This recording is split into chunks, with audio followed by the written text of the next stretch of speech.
So friends, I welcome the esteemed panelists over here. We are here to discuss about few things related to change.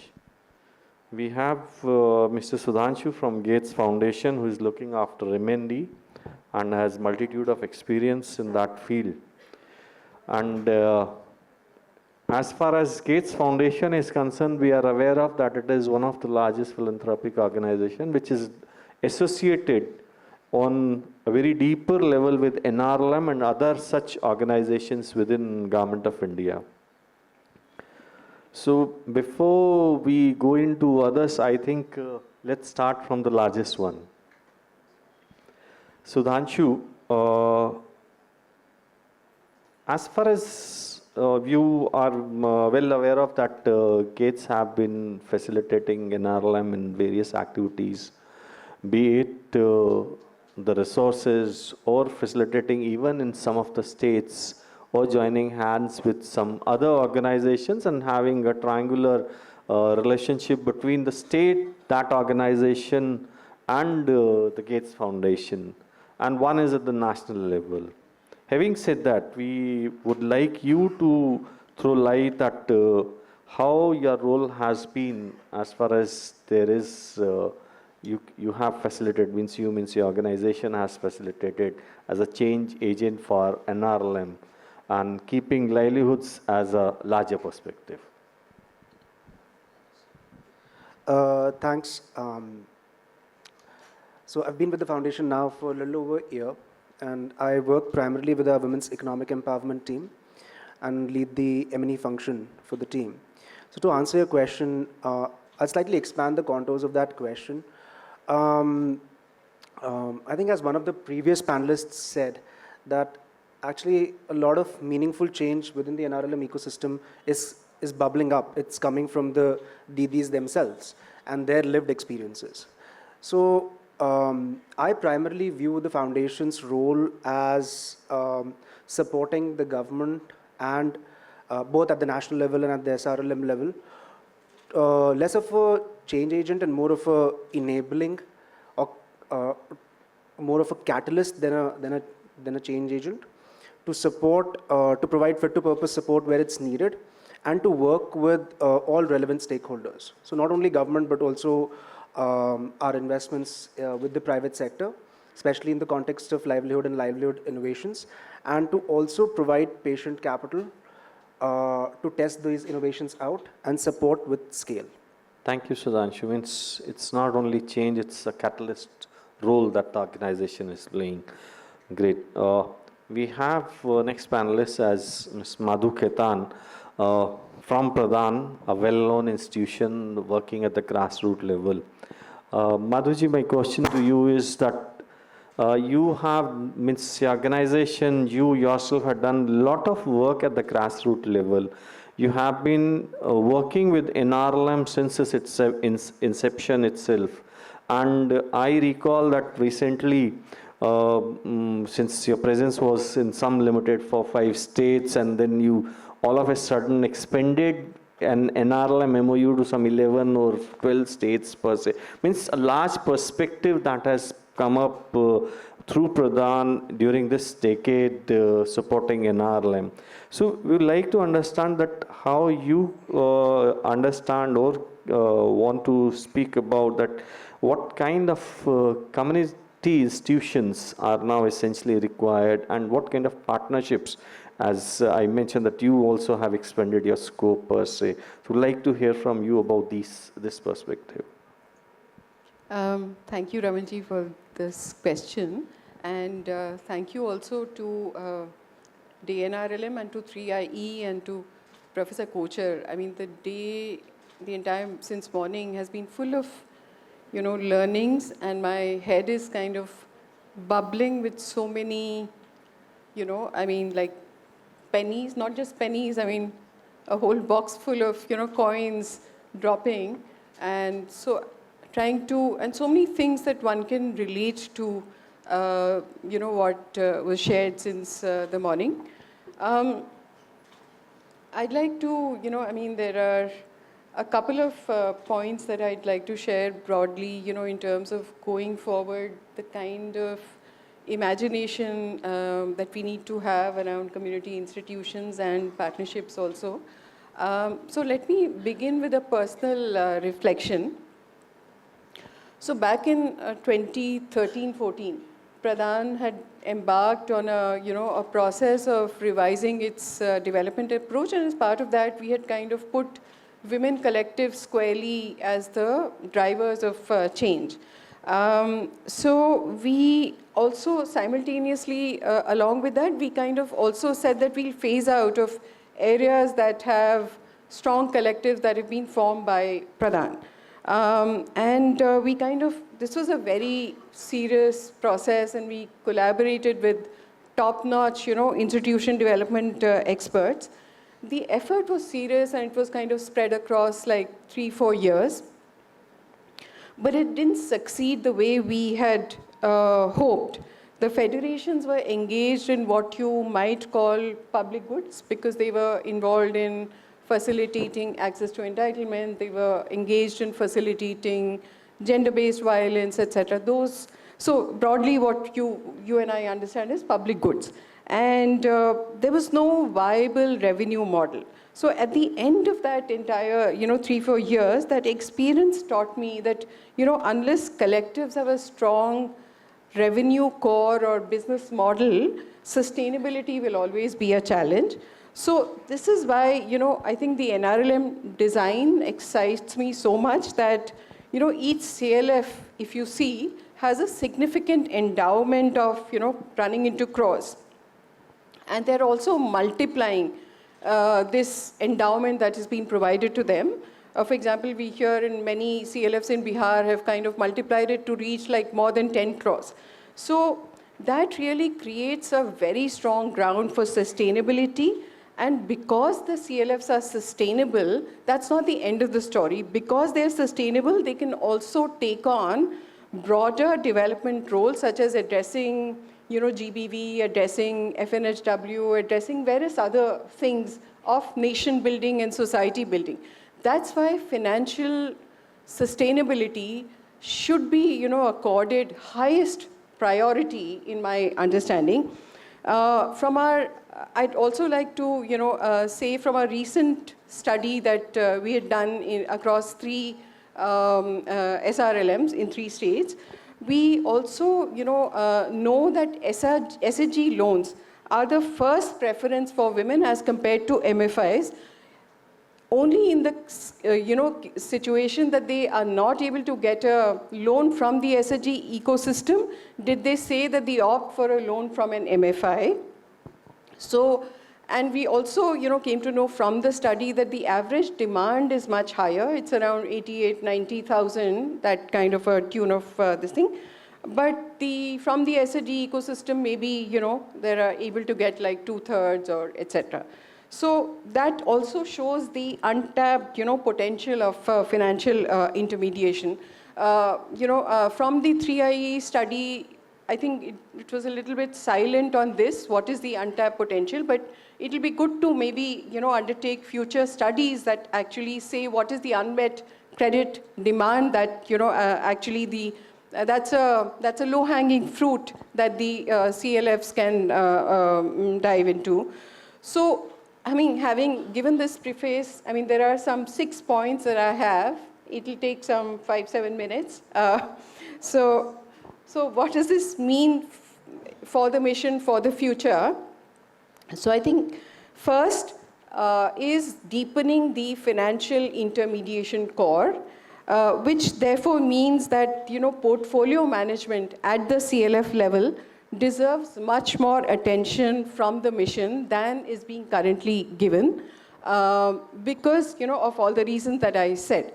Also, going back to the 3IE observations of CIF being a pass-through and VGF, etc., there are some observations I have on that, but maybe that's for another time.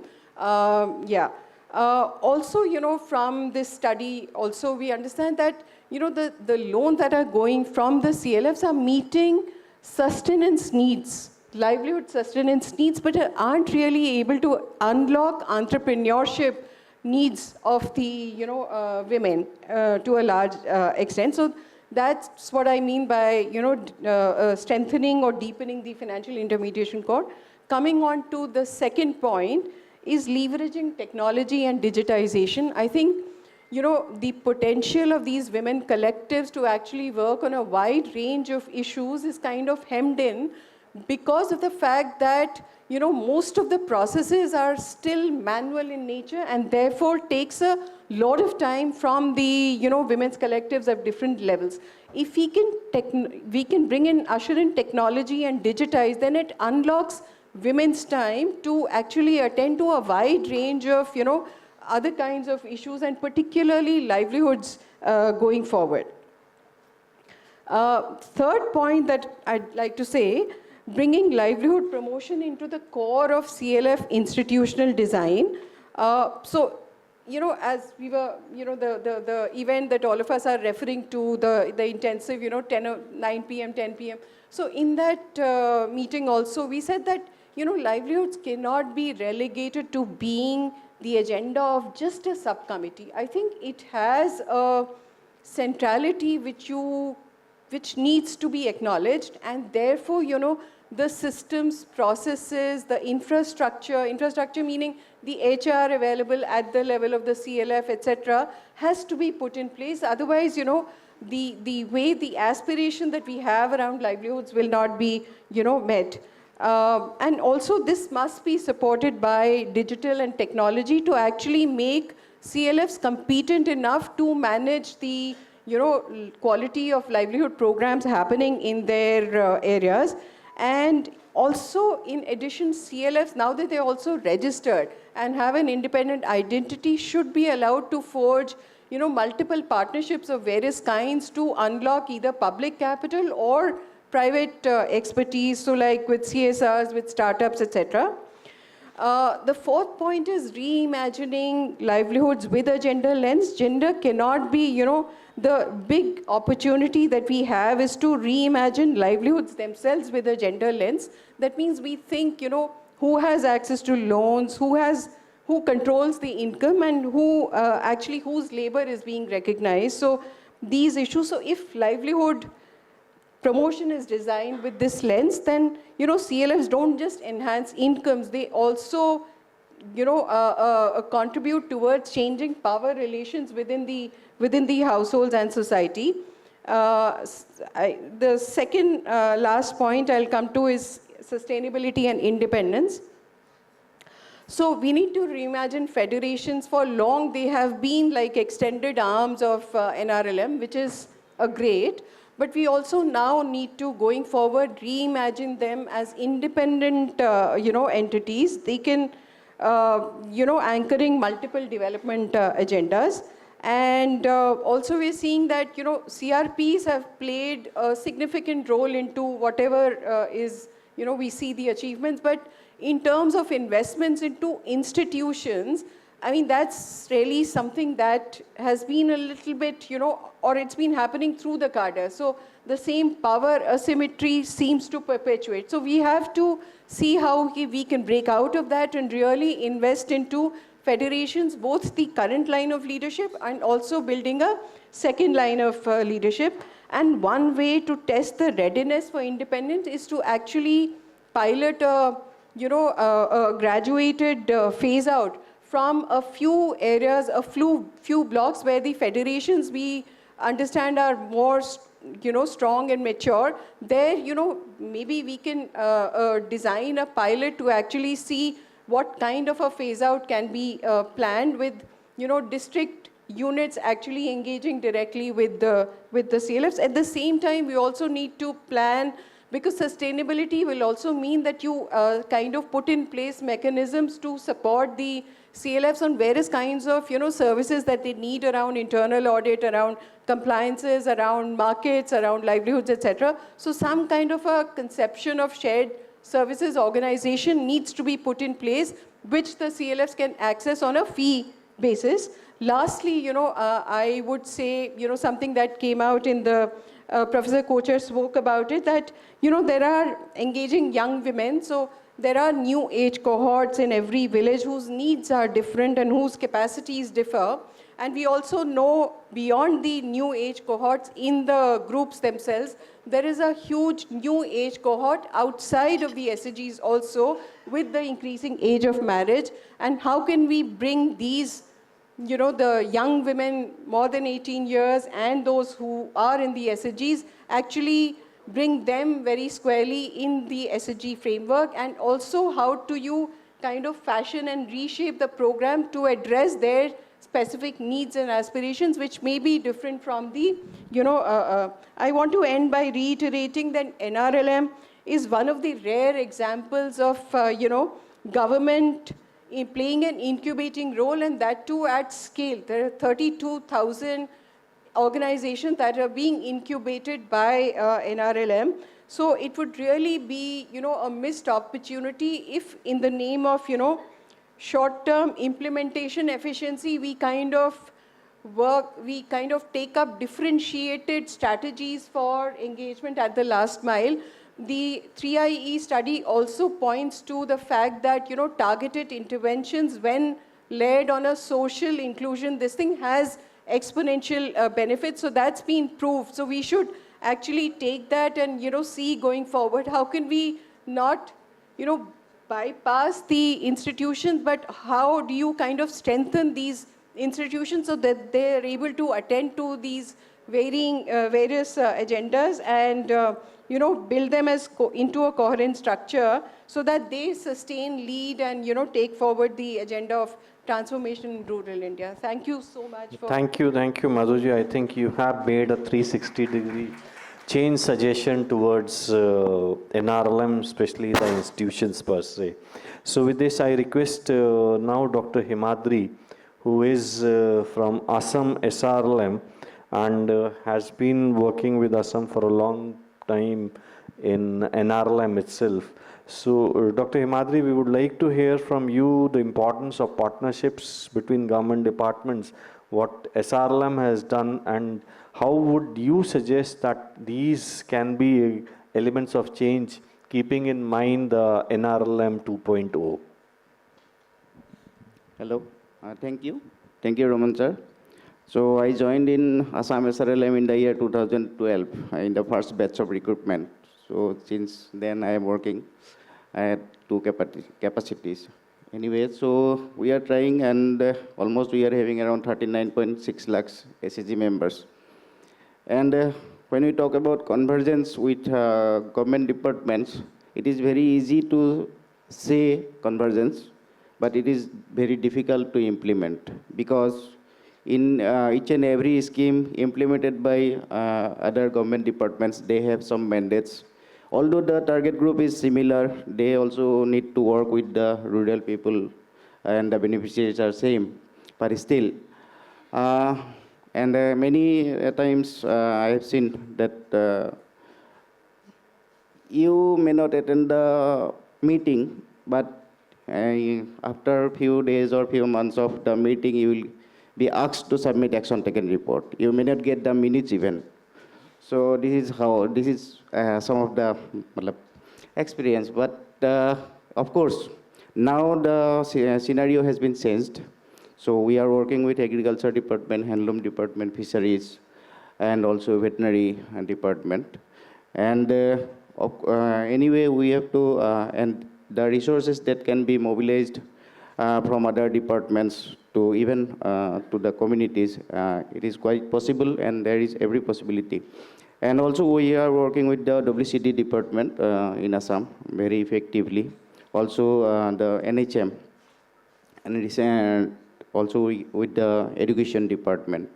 So things are that we need to pursue a lot with the departments, and it also depends on the person who is leading that department. So sometimes what happens, if the person is changed or transferred, then if some new persons comes, then the priority has been changed. So again, we need to pursue with that new fellow, new officer. So overall, if we see that there are still some gaps, although we are doing a lot, we are trying to do more But overall, there are some gaps also. So where we may need the convergence with more convergence way in other departments. For example, if we say that we are yet to analyze that how much government schemes what are the entitlements that are to be that are expected to get by our SSG members, and how much it has been actually been done 10-12 years. So and also I think in many cases we have also to work with the other private partners to get the results more effectively. Thank you. Thank you doctor Himadri. शायद SRLM को कितनी partnerships चाहिए हमारे लिए. Assam SRLM से काफ़ी सीखने को है. एंड विद दिस मैं अब रिक्वेस्ट करूँगा मिस रागिनी से, if she can throw some lights or insights on the sense of your organization, what you have been doing for a long period, especially in field of these research studies, and what you would suggest as NRLM next, or such kind of development programs with which you are associated with. I would like to say that today has been very, very enriching for me, and especially the basis, the belief and conviction that community can take charge of their development, on which this whole NRLM is being based, and the kind of investment that has been made in building these community institutions is very heartening, because that is what I started off working in 93 at the grassroots with the communities. At that time, none of this was visible, so it took us 3 months even to form an SHG, and nothing was kind of sure, but it was this conviction and belief that helped us take further. And at one point, we had almost 150 federations which were completely self-reliant, not dependent even on a single rupee of grant. They were able to manage their federations, not only on the finance part, but also undertake various civic initiatives like the health, the education, and some of them even run their own hospital right now, offering various services for their members. Given that, today, but the kind of scale that an organization's individual CSOs can do is only so much. But how NRLM has taken it to the entire country and reached such large numbers, scaled up, is something really we need to be proud of and definitely build on, because the huge social capital base, which is the most difficult to build, is already there. So how do we take it to the next level? That is the challenge as well as the opportunity. Just looking at, listening to the various discussions and already the experiences that we have had, what is now important is how do we graduate the SHGs and the CLFs from just credit delivery to financing for enterprises. These two are very different things. So how do we build their capacities to be able to do that? That becomes very important. And for this, it's not just that you tell them you start giving for businesses. So how do you build the ecosystem around that? How do we come up with, say, for example, decentralized incubation centers for businesses for these women? Then how do we develop women entrepreneur associations? We have seen that when these entrepreneurs come together, the kind of learning that they have from each other, and also those who start as competitors become collaborators, how they work together. Because other men have access to a lot of networks and connects, which the women lack. So this provides them those kind of networks to leverage their experiences. Then the other opportunity is how we can strengthen avenues for institutional procurement. So the social procurement can be one way in which the women collectives can be empowered and also give them the confidence to take up things. Then there were quite a few things we discussed about innovative financing. So how do we graduate the individual members and the SHGs to the mainstream? And again, design very innovative products. So right now, the major problem would be the standardized credit products which the credit and savings product, because today savings as a service is also important. So how do we help the SHGs and the CLFs to innovate on various savings and credit products which they have besides supporting for enterprises? And that is where philanthropies can come in for supporting on the blended finance opportunities. A lot of discussion today happened on data.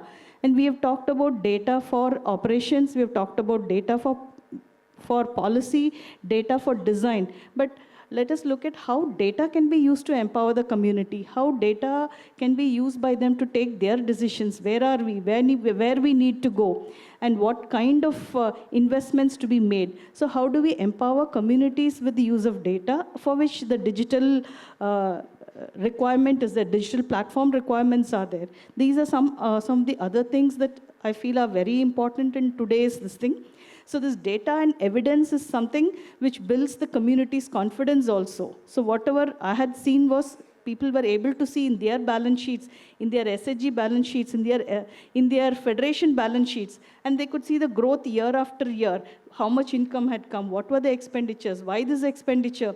So the capacity building becomes even more important. So how do we build the capacities? And sometimes it's important to do the repeated capacity building, because there is a churn in leadership, there is churn in membership. So how do we give the quality training for the maintenance of the institutions is one part, and again on the businesses. So I think these are some of the areas which we can focus on going forward, and how we can convert all this into a business proposition. I'm sure many of you here would recollect how difficult it was to get the SHG bank linkage running. Today, these SHGs and federations are actually negotiating with the bank managers on interest on various products. I have seen federations negotiate with the managers saying that if the neighboring bank is giving us at this interest rate, are you going to give it at the same, or shall I move my accounts? Can you give it at less? I've seen that happen. And they've literally, the managers have said, no, please don't do it. We will give you a better deal than that. So that is the kind of capacities we need to build and make it a business proposition. If it is not a business proposition, we will not be able to sustain. It will only be a handout or charity. So I think our women don't need charity, they don't need handouts. They need a business proposition to sustain themselves. So how does research and data help in that? So that's where we need to look at more carefully and look at research at multiple levels. And again, we can't, the principles can be the same, but how we do it for the SHGs or the CLFs, which are at different stages, it has to be different. We can't have the same diet for everybody. A child, an adult, and an older person will require different diets. So same way, we need to tailor it to the stage in which the SHG or the CLFs are. So these are some of the things we need to look at, and how do we unlock some of the new opportunities. We are talking about ESG, we are talking about carbon markets. Our women should not get left out of these. And another very important and fundamental thing which we can look at is how we can do some R&D to do labor-saving devices for the women. Because all this we start loading on them, then their time gets lost in all this. So where is the time for themselves? So can we look at ways in which we can reduce their drudgery, labor saving? So I think there are multiple components which need to come in, some which the women and their federations can take care, and others which we need to bring a lot more collaborators, not just business, not just financial institutions, various others also we need to bring in. Thank you so much, Ragini ma'am, bringing out so many innovative ideas. Yeah. I would like to highlight 3 points regarding convergence. One thing is that if we want to converge with some department, for example, NHM, so there should be a common platform, digital platform, so that both the department or organization can access the data. Otherwise, manual sharing of data and reports, it is not possible. So there is no, it is very difficult to analyze and all those things work accordingly. Second thing, what I have seen and what I realize and I feel also that we are releasing a huge amount of money to the CBOs under NRLM. And when there is a fund, the misappropriation of fund or misutilization of fund cannot be denied. So I think there should be an act or something like that. So if there is any issues arises, then it can be placed before the court of law. And for that, probably we have to talk with the legal department and all. So one more thing that Madam has rightly pointed out regarding drudgery reduction of the women. So what we have seen, or it is there in the MGNREGA Act, that minimum 33% women participation. So in one way we are talking about drudgery reduction, but in other way there is mandatory participation of women. So my belief is that the SHG women, as they are earning from the various livelihood activities at their own homeland or homestead land, and there should not be any boundaries that they should work under MGNREGA, because मिट्टी इधर से उधर करके पैसा, मतलब जिसको ज़रूरत है वो काम, मतलब बाकी काम करने के बाद समय निकाल के वहाँ से भी 2 पैसा कमाने, उसमें मुझे कोई दिक्कत नहीं है. लेकिन बात ये जो मैंडेटरी है, probably at policy level it can be looked into. These are the points that I wanted to highlight. Thank you. I think आप ये कहना चाह रहे हो कि उन्हें धंधा करना सिखाएं, मजदूरी करना कम करें. This is the aspiration you are trying to say. Very good. So with this, I'm not coming to an end. I have another set of questions. Sudhanshu, you talked about change agent and philanthropic organization, what GH is looking after. I have only one small question, that how do you feel like that, what measurement outcomes, say you are in MND and you understand what we have seen and what you have been dealing with, can be helpful for sustainability, especially digital transformation, what Madhu also spoke about. So can you throw light on this? Sure, thanks. Okay, now I'm in home territory. Measurement in data. So I think both measurement and data can be thought of as a backbone to the entire programming of. Hindi में बोलूँ, ठीक है, ठीक है. तो नहीं मैं बोल सकता हूँ हिंदी में. सो जो डेटा और एविडेंस का हम बात कर रहे हैं, वो पूरा जो प्रोग्राम है उसका एक बैकबोन के तरीके से देखना सही रहेगा, बिकॉज डेटा को साइलोड तरीके से देखना इज़ नॉट हेल्पफुल. अभी जो सारे पॉइंट्स पैनलिस्ट्स ने रखे, there is a data dimension to each and every point. So let me begin by how, so the digital transformation, so the digital transformation piece, right? I think a lot of emphasis has been put on LoCOS, and we have seen both the adoption of LoCOS increase over time. Almost सारी SHG महिलाओं की digital profiles LoCOS पर हैं, और transaction data भी digitize होता जा रहा है, especially at the CLF level. Great progress. Now, अब question ये है कि क्या हम उसको as a repository of data देखें, या we use it actively in making decisions, and decisions at what level? Are decisions only at policy level, or also decisions at the DDs and CLF level, जहाँ पर जैसे I think Ragini जी कह रही थी कि वो अपना decision खुद ले सकते हैं, देख के bank account balance sheets, what's working, what's not working, what expenditure items should need to be optimized, so on and so forth. In the same vein, it's also important that the approaches to evaluation are diverse. That NRLM has a portfolio of type of evaluations it does. जैसे आज सुबह बात हो रही थी कि these types of studies are time taking, or randomized control trials are time taking. It can take 2 to 3 years. But this is a very important piece to have. This should be complemented with shorter turnaround A/B tests, especially in the context of livelihood pilots or innovations that NRLM is investing in. It's important to do quick A/B tests and see what is working, what's not working. One area on measurement that I think would be helpful to develop going forward is actually data on markets.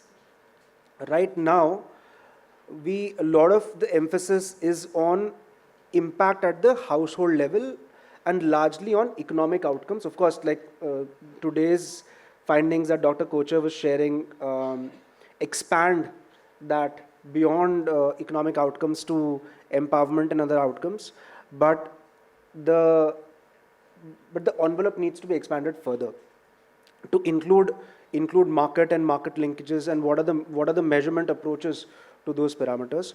And lastly, even for economic outcomes, we know a lot more at the household level. We don't know, once the income of the household increases, what does it mean for intra-household dynamics. Is women's agency on income changes? कि जो आमदनी दीदियाँ कर रही हैं, क्या वो अपनी आमदनी को किस तरीके से यूज़ कर पाती हैं? And I think this is also a new step in foundations, thinking that women don't live their lives in silos. ऐसा नहीं है कि डे टू डे बेसिस पे वो livelihoods अलग कर रही हैं and other things are come to a standstill. Life is lived as one whole stream. So in that sense, that's how measurement should also be. We cannot only stop at economic outcomes. We have to also think about what could be the potential downstream changes in nutrition, health, so on and so forth. So I'll just pause here. I think that is important, that they don't live in silos and life moves as a stream. And this is where that we have to pitch in. Very nice. So Madhuji, you mentioned 6 points, लेकिन उसमें 2 बिंदु which I understand is essentially required is measurement और digital transformation. आपने digital transformation कहीं उस 6 बिंदुओं में touch किया था, लेकिन measurement और digital transformation में क्या link आप बोलना चाहेंगे, please? So yeah, I mean, that's like, you know, I think someone said, ma'am said, I think Smriti ma'am said in the morning that we are sitting on a data gold mine. So actually, so I mean, that's something which is actually enormous opportunity for, I mean, at all levels. One is data-based decision making. So one is, you know, we're talking about the LocOS, the you know, financial this thing. That's like the bread and butter. But I think, you know, there are several use cases that one could imagine. So the basic thing of, you know, digitizing the financial aspects, financial transactions is one thing. I think we still have to see one adoption.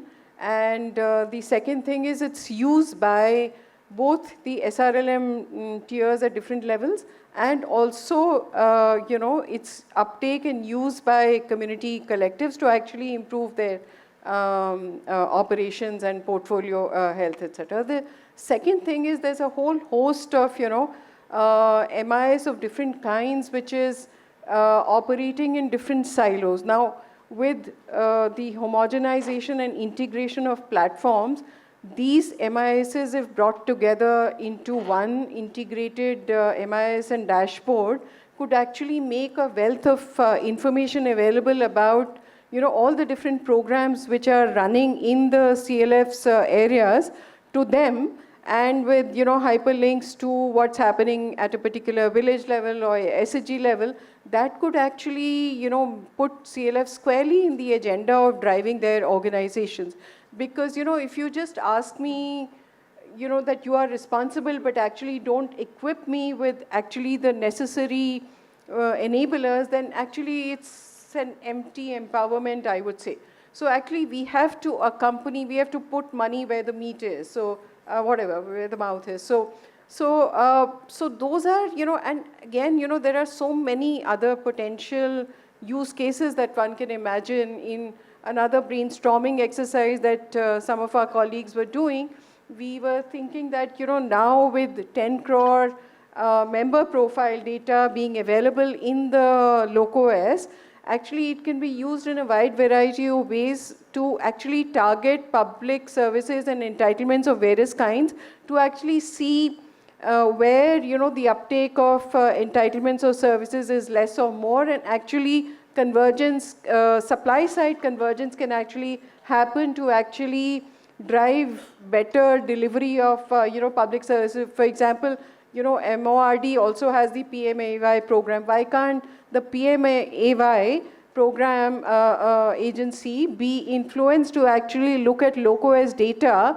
to actually see where are the housing needed more on a more urgent basis and things like that. This is just an example.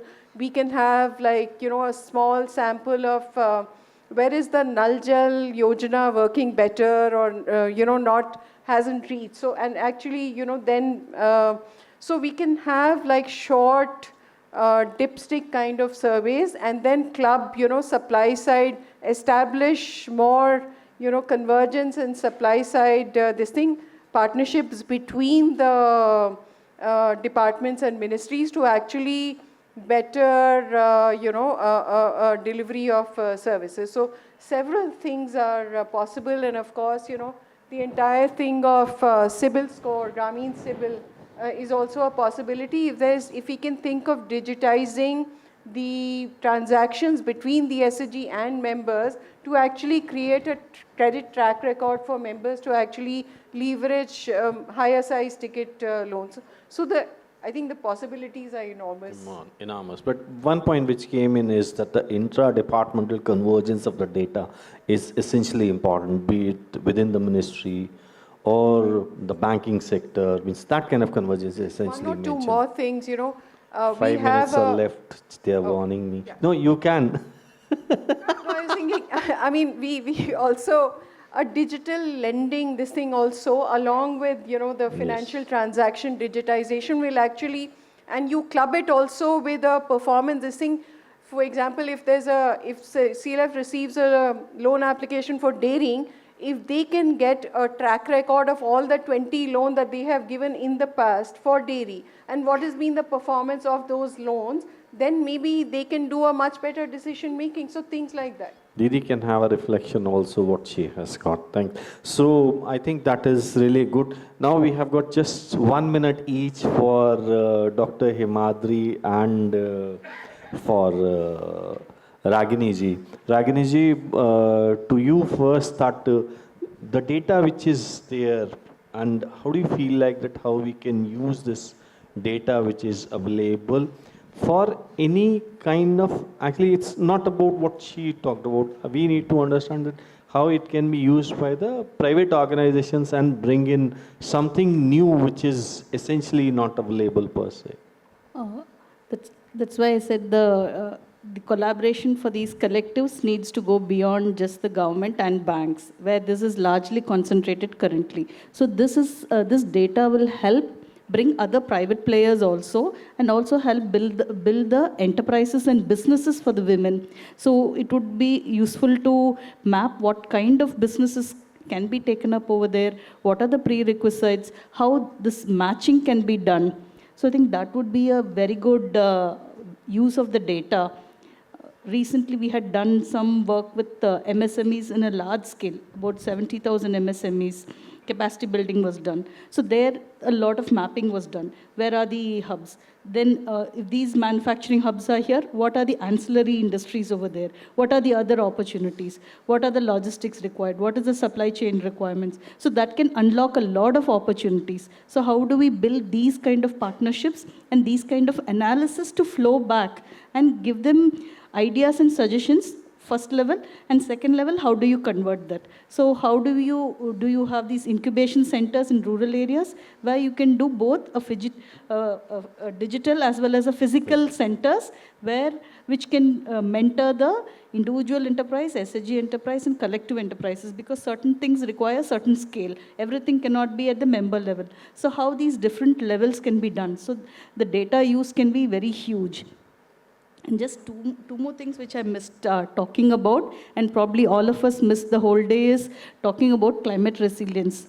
Because with the climate change affecting everybody and the disproportionate impact on women, I think we need to look at climate resilience. How do we build the adaptive capacities, and how we can use a gender and climate lens for all the initiatives that we take up.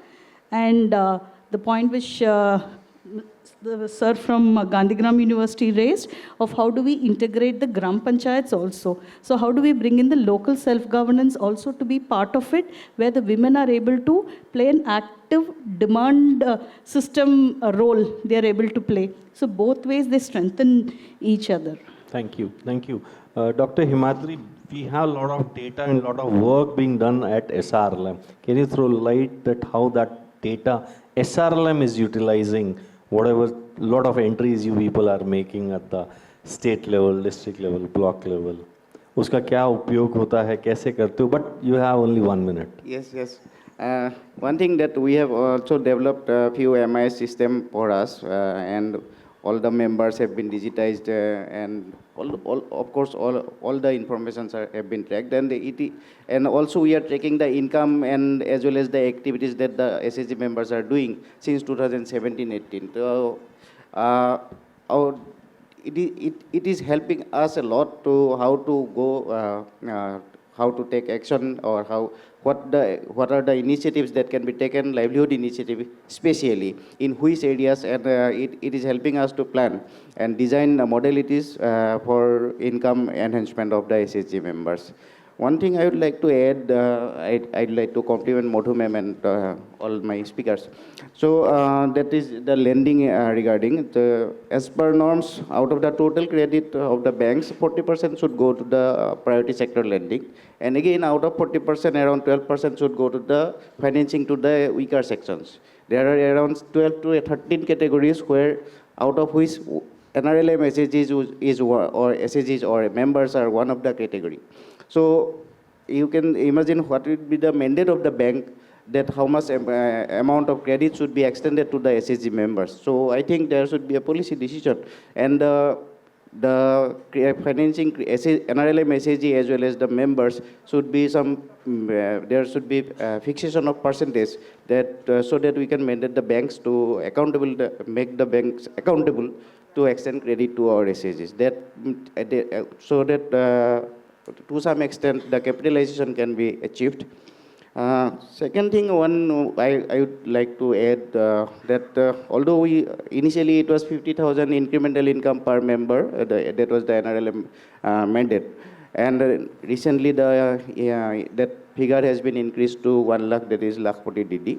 But I think we should also work on expectation of the SHG members. So for example, if the SHG member, average SHG age of the SHG member is say 35 years, then what is her expectation at the age of 60 years? If you consider that the 60 years is the retirement age or a working age, then I think we should also work on it. Then also it will be also helping us the utilization of the funds at CLF level or at any level, and also utilization of the bank credit properly, and thereby increase the income. So these are the things. One more thing that our Dr. Koshar has also mentioned, and also former additional secretary Sandeep Singh sir has mentioned about HR. So we are taking the professionals from the market, and they are highly qualified, but whatever I have seen in the last 10-12 years, that many of them, they have not found that how to work with the poor people. So there should be some motivation or we have to think on the capacity building of staff regarding motivation, dedication, as well as conflict management, team management, and leadership quality. So I think in the second phase or next, in due course of time, we should also look into that to get a quality HR in the system. Thank you. Thank you, Dr. Himadri. So with this, I think we come to end of this panel discussion. I'm thankful to all the esteemed panelists for making things very wonderfully, starting from catalyst and taking it to the leadership. Thank you so much.